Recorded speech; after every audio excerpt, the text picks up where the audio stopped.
हमारी political editor Aditi नागर इस समय हमारे साथ जुड़ गई है। अदिति, मध्य प्रदेश में अपनी सियासी जमीन को तलाशने की कोशिश राहुल गांधी कर रहे हैं। कांग्रेस वहां पर मजबूत हो ये कोशिश भी है, लेकिन जो पुराने लीडर्स हैं क्या उन्हें आउट कर दिया जाएगा? इसके साथ ये सवाल भी खड़े हो रहे हैं।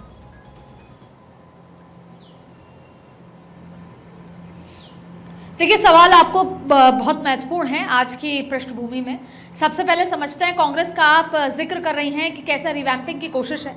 आपको बताएं कि एक सीडब्ल्यूसी की बैठक हुई और सीडब्ल्यूसी की बैठक में ये चर्चा की गई और राहुल गांधी का ये बात अलग है कि गांधी परिवार के लिए और कांग्रेस के लिए कहा जाता है कि जो गांधी परिवार तय करेगा वही होगा, लेकिन जब सीडब्ल्यूसी की बैठक में, ये बात तब की कर रही हूँ जब आपने देखा होगा कि गुजरात में जब बैठक हुई उससे पहले, तो उस बैठक में ये तय किया गया कि जिला अध्यक्षों को जो है ताकत दी जाए। अब इसका क्या मतलब है? देखिए, अक्सर क्या होता है, एक संगठन में एक प्रक्रिया है। भारतीय जनता पार्टी, इसको समझना जरूरी है, भारतीय जनता पार्टी में नेता है, फिर कार्यकर्ता है और फिर जनता है। और आज भी Bharatiya Janata party cadre based party है, जहाँ पे आरएसएस एक बहुत मजबूत काडर वाला है, जिनके वर्कर्स हैं, जमीन पर हैं, वो भारतीय जनता पार्टी की रिवैम्पिंग लगातार करते हैं। जनता और कार्यकर्ता आपस में एक दूसरे से जुड़ते हैं और नेता और फिर पार्टी का हमेशा बखान होता रहता है। लेकिन कांग्रेस में कभी भी ऐसा नहीं था।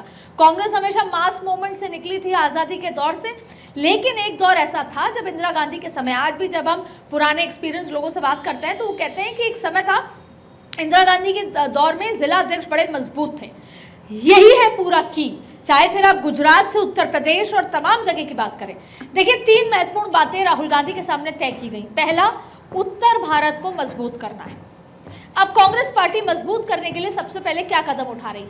पहला कदम यही है कि जिला अध्यक्ष मजबूत होंगे। कितने मजबूत? उतने मजबूत जितना एक प्रदेश का प्रदेश अध्यक्ष होता है।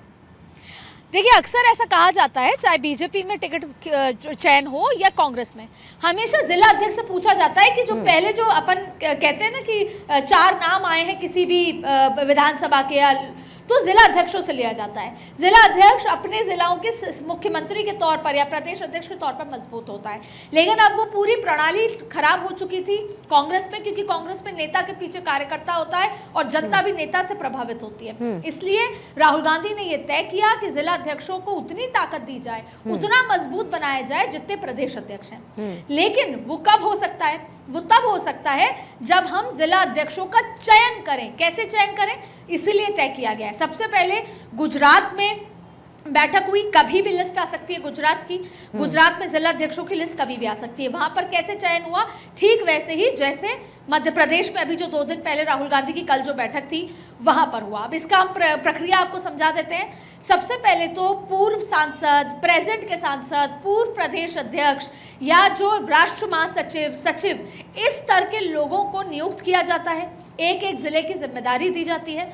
अब उस व्यक्ति को वहां पर 7 दिन रहना है और जिसको जिम्मेदारी दी गई है वो एआईसीसी के बड़े पदाधिकारी होते हैं, जिनको चुनाव और संगठन का एक्सपीरियंस होता है, और फिर वहां रहकर लोगों के बीच, कार्यकर्ताओं के बीच रहकर पॉपुलैरिटी और मजबूती देखते हैं।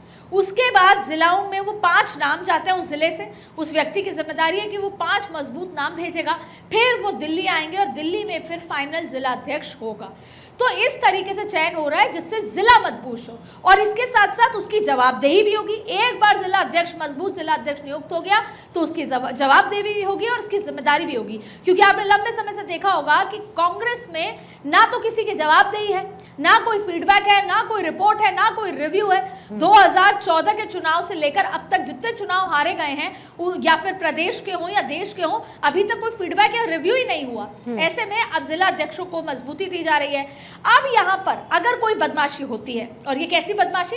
देखिए, पहले एक जमाना आया था कि हर राज्य में कांग्रेस के 2 बड़े नेता थे, दोनों के अलग अलग गुट थे। कई बार ऐसी स्थिति में आला कमान बड़ा मजबूत होता है, एक गुट दूसरे गुट की कमी के बारे में आला कमान को बताता था, लेकिन इसी ने कांग्रेस को कमजोर किया। उदाहरण के तौर पर राजस्थान में अशोक गहलोत गुट, सचिन पायलट गुट। छत्तीसगढ़ में आप देखिए कि कैसे 2 गुट थे। अब मध्य प्रदेश में तो सरकार ही गिर गई थी उस गुटों के चलते। ऐसा ही गुजरात से लेकर हर जगह 2 गुट हुए। अब उस गुटबाजी को तोड़ने के लिए संगठन को मजबूत किया जा रहा है, और अगर उसमें ये पता चलता है कि संगठन के जो सीनियर नेता हैं वो जिला अध्यक्षों को नहीं सपोर्ट कर रहे, तो ऐसे में हर 3 महीने का रिव्यू भी रखा गया है, उसका भी पूरा मैकेनिज्म है। और इस तरह से कोशिश की जा रही है कि संगठन को मजबूत किया जाए। और आपको एक और खास बात बता दें कि ये सारा मैकेनिज्म प्रियंका गांधी ने उत्तर प्रदेश में 2019 के चुनाव के बाद लागू किया था, उसी को अब पूरे देश में लागू किया जा रहा है। तो जाहिर तौर पे राहुल गांधी चाहते हैं कि संगठन मजबूत हो। हालांकि ये बहुत धीरे धीरे चल रहा है, क्योंकि ये इतना आसान नहीं है। जो यहाँ पर प्रदेशों में जो मठाधीश हैं वो ये नहीं चाहेंगे कि कोई रैंडम जिला अध्यक्ष बन जाए जो उनकी ना सुने और सीधे आला कमान को जवाब दे। तो ऐसे में खींचतान भी होगी, इश्यूज भी होंगे, लेकिन 70 से 75% संगठन को मजबूत करने के लिए राहुल गांधी ने ये रास्ता निकाला है। और अपनी दादी इंदिरा गांधी के समय जिस तरीके से जिला अध्यक्ष मजबूत थे, उसी तरीके से संगठन को मजबूत करने की पूरी प्रथा आगे बढ़ा रहे हैं।